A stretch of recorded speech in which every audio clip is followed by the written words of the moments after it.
Zach Wilson has been traded to the Denver Broncos. Zach Wilson is objectively one of the worst quarterbacks in NFL history. Fresh start for a good boy. Yeah, he's a good boy. Good boy. Great good boy. boy. Sweet boy. Zach, at least they traded for him like a team wants you, a team, and gave up stuff to come get you. The New Jersey Jets have traded Zach Wilson and a 7th-round pick to the Denver Broncos in exchange for a 6th-round pick. The Jets also agreed to pay a portion of Zach Wilson's 2024 salary. All I've been seeing all over the internet, from sports commentators to Broncos fans to everything in between, has been super negative about this trade. I really don't understand the Zach Wilson hate.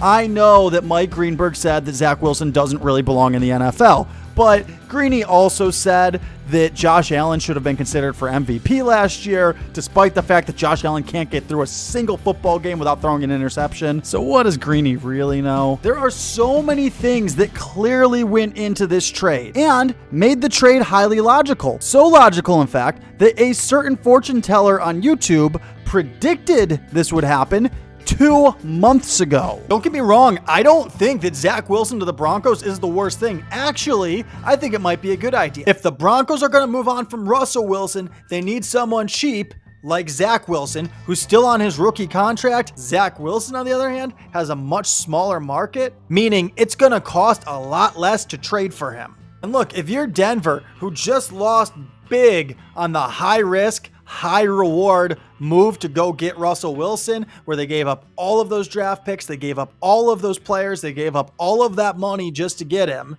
something that's low risk and high reward is probably the right move for Broncos general manager George Patton. We were going for a Western theme at the time. Didn't really work out. But this trade makes way too much sense for both sides. First of all, and I've said this for the past couple of years, we don't know for a fact that Zachary Wilson can't make it in the NFL. We don't know that he's not a franchise quarterback. He's only played for the highly dysfunctional New Jersey Jets. The Jets are arguably the most dysfunctional franchise of the last 10 years. I mean, they're so dysfunctional, they don't even know what city they play in. Look, their jerseys say New York, but they play in Mother Meadow f***ing New Jersey. But let's keep this about what's on the field. On the field, the Jets have had one of the worst offensive lines in each year since Zach Wilson got to the league. Their best offensive line season with Zach Wilson was 2022, and they ranked 20th. That's the best Zach Wilson's had. So he's never had time in the pocket. His receivers have never had time to get open. Obviously, I'm not saying that the Broncos have the best offensive line in the NFL, but their offensive line was top 10 last year. In fact, in each season that Zach Wilson's been in the league, the Broncos had a better offensive line than the Jets. And while you might be able to say that the receiving cores are comparable skill-wise, and I might even have to give the edge to the Jets because they do have Garrett Wilson, who's better than any receiver that the Broncos have had in the last several years, the fact of the matter is that with a better offensive line, your receivers have time to get open. Better offensive lines equals better production out of your wide receivers. Not to mention, the Broncos just straight up had a better system last year. They ran the ball effectively. They used Russell Wilson very efficiently. I was actually a little confused about why they were so desperate to get rid of him at the high price tag it cost them to get rid of him. The Broncos actually had a better offense than the Jets last year. The Broncos actually had more receiving yards than the Jets last year. They have a better system than the New Jersey Jets. I'm not saying that Zach Wilson is definitely going to turn his career around in Denver, especially when you consider that he plays in the AFC West. So he's going to have to go up against a high-powered offense in the Kansas City Chiefs with Patrick Mahomes. Not to mention, that Chiefs defense is nothing to laugh at. The Raiders defense looks like it's going to be a little bit better this year. The Chargers, I'm kind of expecting that they're going to be better this year with Harbaugh as their head coach now. So I'm not saying that Zach Wilson's definitely going to work out, but my point is that he still could work out. And for the Broncos, this was really the best move they could possibly do this offseason. In fact, I give the Broncos an A- for this trade. It only cost them a 6th-round pick. They get a 7th back. They get the Jets to pay for a part of Zach Wilson's salary. For the Broncos, this is low risk, high reward. Because even if Wilson sucks, you can still bench him. He's only costing $5 million that you're not paying all of. But if he winds up competing in the offseason and winds up becoming your starter, especially if he winds up playing well, you might have just found a franchise quarterback for for super cheap. This is actually ironically similar to what the Steelers are doing this offseason. The Steelers were able to go get Russell Wilson and sign him for only $1.2 million. Denver Broncos have offset language in Russell Wilson's contract with them, so they have to cover the remaining, I think it's 37.8. Wilson's actually the reason that the Broncos are in the position they're in right now financially, which that's the reason that the Broncos couldn't get in on the Kirk Cousins bidding war this offseason. But the Broncos just made a move that's the best they could possibly do. Got to factor in their limited resources. You got to factor in their limited cap space. Now, you could make the argument that they should trade up with the Patriots to get the number 3 overall pick. That way, they could have gotten Drake May or J.J. McCarthy or maybe Bo Nix if they value Bo Nix that high. And to be clear, as I've said before on this channel, I am not a Drake May day one starter believer.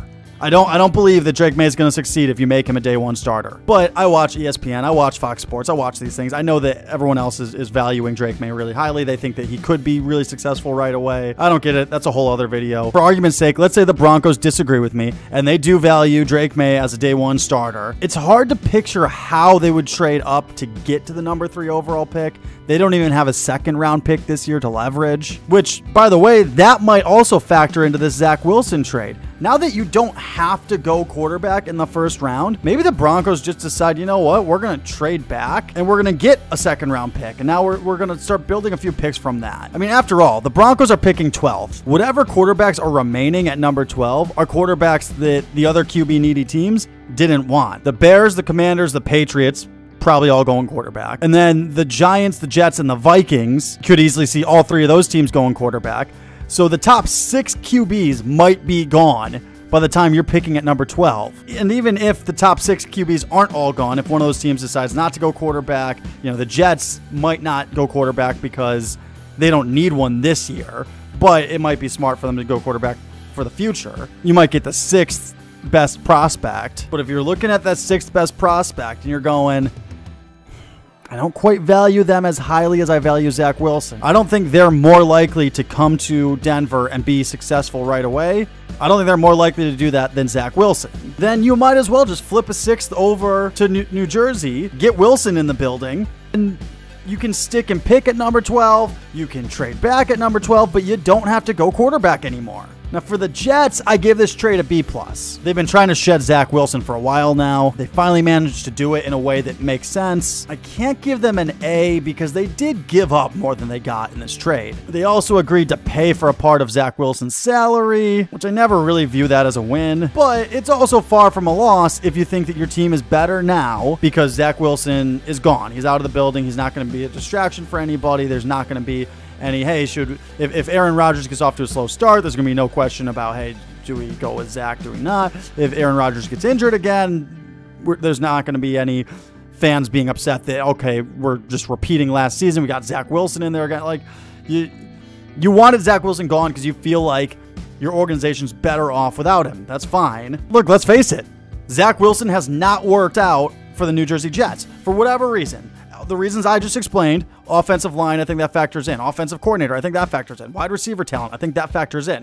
I think there's a lot of reasons that Zach Wilson, and no other quarterback, by the way, has been successful for the Jets for a long time. Like, let's stop pretending that it's just Zach Wilson. It's every quarterback that's been there. Joe Flacco plays for the Jets one season, looks terrible, gets benched. The next season, the Cleveland Browns need someone to come in and take over because Deshaun Watson got injured, and Joe Flacco winds up leading the Browns to the playoffs. Looks like a completely different guy in a much better system. Now, for Zach Wilson, this trade, not that he had any say in it, of course, but this trade is a huge win. He's going somewhere where he's going to have the chance to compete for the starting job. That wasn't going to happen in New Jersey as long as Aaron Rodgers is there. He's going to a team that has a better offensive line than he's ever had, and he's going to a team that has a proven head coach. A guy who's done it before. A guy who's won the Super Bowl before. That's going to be his head coach. And let's face it, Robert Saleh and the staff on the Jets, they are on the hot seat this year. It is now or never. If they don't get to the playoffs this year, I think it is safe to say that Robert Saleh is looking for a new job next offseason. Meanwhile, Sean Payton, pretty damn secure for the next few years. Thank you for watching Mike Adams Football. If you liked the content, please be sure to like and subscribe. I work pretty hard on these videos, from the research to the graphics to the editing. It takes a lot of hours, and every single subscriber means a ton to me. So thank you to everyone who's already subscribed, and I look forward to seeing you guys next time.